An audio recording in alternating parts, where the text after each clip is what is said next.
See, this is what about the page numbers are mentioned.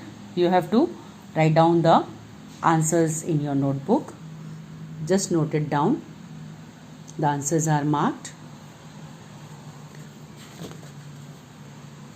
Now I want to explain you this in short. As I was telling you while doing question answers, I will be giving you the names of the states are mentioned here. This map you have to do it in your notebook.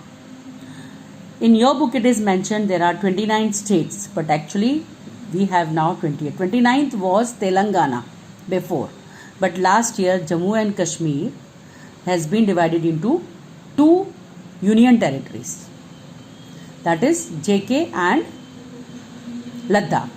So now we have altogether 28 states and 8 union territories. This map you have to do it in your notebook.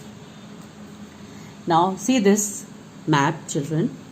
Here it is being given the strategic location of India.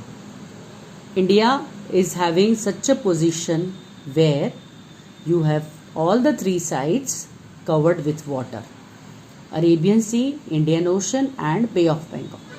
And these are the sea routes and air routes. So how India is getting communicable and transportation takes easily with these routes. Here you will see in this map also you have to do it in your notebook. Here the distance between from north to south 3214 kilometers, from west to east is 2933 kilometers.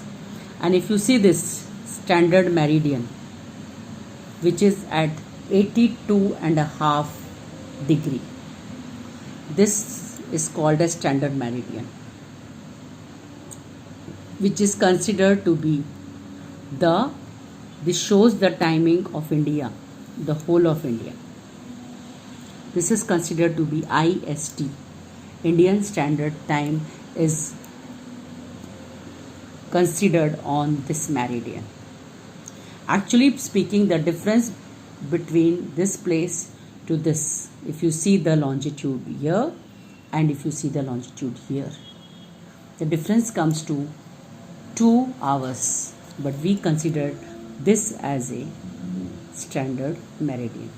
This is passing from 5 different states, which you have to note it down in your notebook.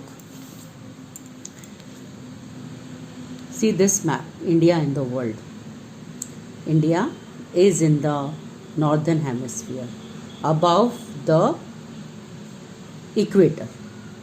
And if you see this world map, it is this side, eastern side, and this is western. So eastern hemisphere as well as northern hemisphere. This is what about the India in the location, having a location in the world.